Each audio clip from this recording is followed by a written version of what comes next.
જય સ્વામિનારાયણ મિત્રો, આજે આપને લઈને આવી ગયા છે સ્વામિનારાયણ મંદિર ભુજ. ખૂબ જ સરસ મંદિર છે સ્વામિનારાયણ મંદિર ભુજ.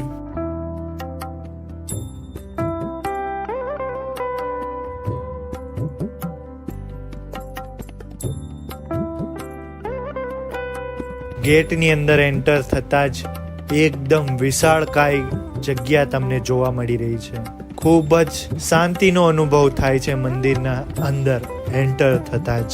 તમે જોઈ શકો છો આજુબાજુમાં ગાર્ડન જેવું બનાવવામાં આવ્યું છે અને અલગ અલગ સ્ટેચ્યુ બનાવવામાં આવ્યા છે કે જે અલગ અલગ પ્રેરણાદાયી પ્રસંગો છે.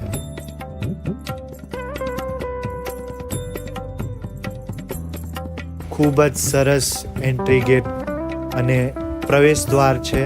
એકદમ રમણીય અને શાંત સ્થળ છે, તમે જોઈ શકો છો.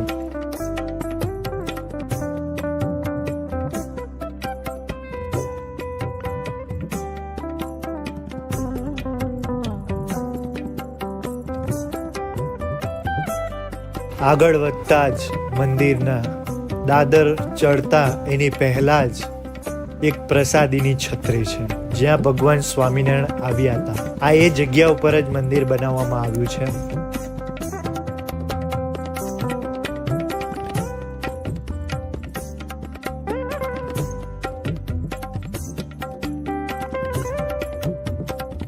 મંદિરમાં દાદર ચડીને એન્ટર થતા જ ખૂબ જ કલાકૃતિથી અદ્ભુત ભરેલું મંદિર અને એમના પિલરો તમે જોઈ શકો છો. આગળ વધતા જ એક સુંદર મજાનું એકદમ અલૌકિક અદ્ભુત મંદિરનો ઘુમ્મટ છે જે તમને અલગ અલગ ચરિત્રો મૂર્તિઓથી ભરેલો અદ્ભુત કલાકૃતિ યુક્ત છે.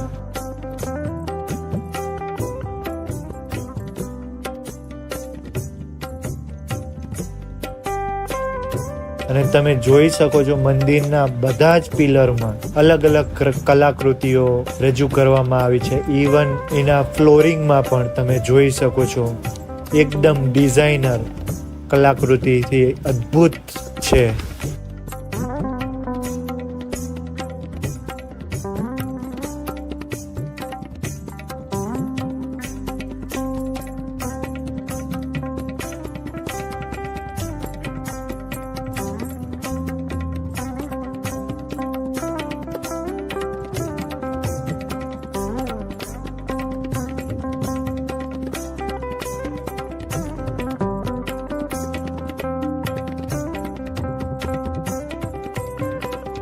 અને આ છે રાધા કૃષ્ણ દેવ અને હરિકૃષ્ણ મહારાજનું મંદિરનું દેરું. તમે જોઈ શકો છો ખૂબ જ સરસ અને સુંદર અને અદ્ભુત વાઘા ભગવાનને ધારણ કર્યા છે. એકદમ નયન રમ્ય અને આંખને શાંતિ પમાડે એવું આ સ્થાન છે.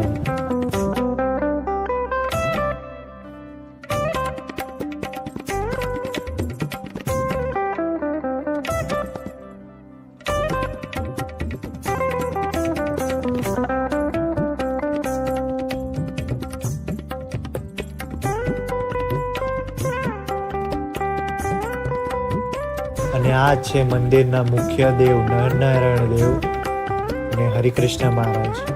તમે જોઈ શકો છો ભગવાન સ્વામિનારાયણે આ બધી મૂર્તિઓની સ્થાપના પોતાના વરદ હસ્તે જ કરી હતી. અને સ્વામિનારાયણ સંપ્રદાયનું આ બીજું મંદિર છે.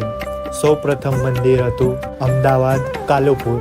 ભુજનું મંદિર બીજું સ્વામિનારાયણ મંદિર કે ભગવાન સ્વામિનારાયણે સ્થાપન કરેલ મંદિરમાંનું બીજું મંદિર. અને આ છે ઘનશ્યામ મહારાજ. તમે જોઈ રહ્યા છો ખૂબ જ સરસ રીતે દર્શન આપી રહ્યા છે. ઘણા ચમત્કારી છે ઘનશ્યામ મહારાજ. લોકોના ઘણા અનુભવો ઘનશ્યામ મહારાજે આપ્યા છે.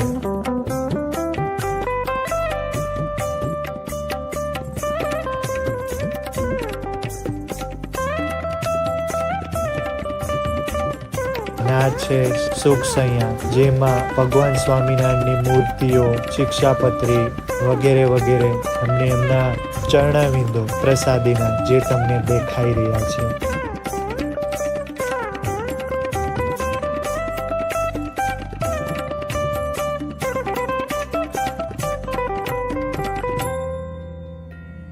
મંદિરની ખાસિયત છે કે મંદિરમાં એકદમ કલાકૃતિ અને સ્વચ્છ મંદિર તમે જોઈ શકો છો. આરસ પહાડનું મંદિર એકદમ સફેદ માર્બલથી બનાવેલું અને અલગ અલગ કોતરણીઓથી યુક્ત મંદિર, સુંદર મજાનું. તમે એમ લાગે કે એકદમ 500,000 વર્ષ જૂના મંદિરના દર્શન કરવા તમે આવ્યા હો એવું. અને મંદિરની બાજુમાં જ રણછોડરાયજીનું મંદિર હતું.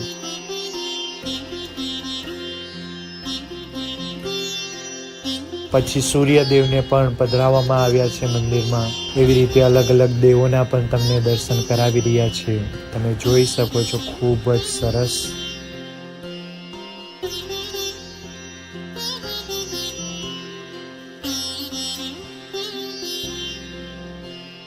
અને આ છે મંદિરનો પાછળનો વિભાગ. આ છે વિષ્ણુ શેષશૈયામાં બિરાજમાન છે, એમના દર્શન. શંકર ભગવાન, પાર્વતીજી અને શિવલિંગ પણ બિરાજમાન કરવામાં આવ્યું છે. અને રોજે રોજ બધા દેવોની પૂજા અર્ચના, આરતી બધું જ સમયસર ને ખૂબ જ સરસ રીતે અહીંયા કરવામાં આવે છે. તમે જોઈ શકો છો. જણાવી દઈએ કે આ મંદિર 2010માં બનાવવામાં આવ્યું હતું, કારણ કે 2001માં જ્યારે ભુજમાં ભૂકંપ આવ્યો હતો ત્યારે જૂનું જે પ્રસાદીનું મંદિર હતું એકદમ પડી ગયું હતું અને મંદિરની બનાવવાની જરૂરિયાત આવી હતી. તેથી 2010માં આ મંદિરની પ્રતિષ્ઠા થઈ અને આ મંદિરને બનાવવા માટે 6 વર્ષનો સમય લાગ્યો હતો. 600 ઉપરાંત કારીગરોએ આ મંદિર માત્ર ને માત્ર 6 વર્ષમાં જ પૂર્ણ કર્યું હતું. મંદિરની જગ્યા 5 એકરની જગ્યા છે. મંદિરને બનાવવા માટે કુલ 100 કરોડ જેટલો ખર્ચ પણ કરવામાં આવ્યો હતો. તમે જોઈ શકો છો, ખૂબ જ સરસ મંદિર, એકદમ નયનરમ્ય મંદિર.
અને આ છે અક્ષર ભુવન. મંદિરની ડાબી બાજુ થોડોક આગળ વધશો એટલે અક્ષર ભુવન આવ્યું છે, જ્યાં ભગવાન સ્વામિનારાયણની પ્રસાદીના અનેક વસ્તુઓ, એમનું પ્રદર્શન હરિભક્તોના દર્શનાર્થે મૂકવામાં આવ્યું છે.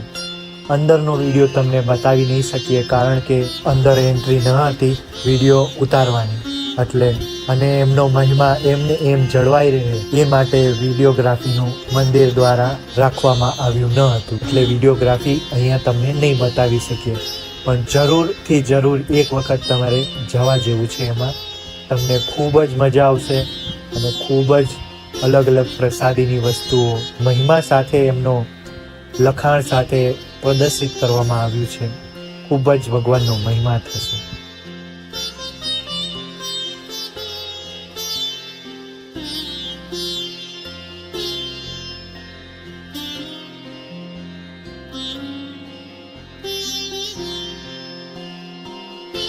આ છે નરનારાયણ દેવ સાહિત્ય કેન્દ્ર, જ્યાં તમને મંદિર દ્વારા અલગ અલગ વસ્તુઓ મળી રહેશે. પૂજા, કંઠી, આ તે બધી વસ્તુઓ તો એમનો પણ તમે વિઝિટ કરી શકો છો. તો મિત્રો આજ માટે આટલું જ. આવા ને આવા વિડીયો જોવા માટે ચેનલને લાઈક કરી દેજો, સબસ્ક્રાઈબ કરી દેજો.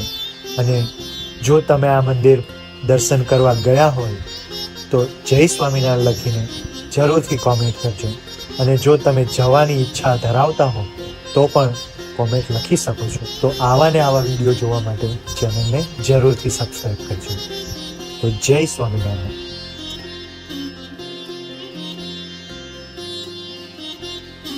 જો તમે આવા સ્વામિનારાયણ ભગવાનના પ્રસાદી મંદિર, પ્રસાદીભૂત વસ્તુઓ એમના વિડીયો જોવા માંગતા હો તો ચેનલને જરૂરથી સબસ્ક્રાઈબ કરજો.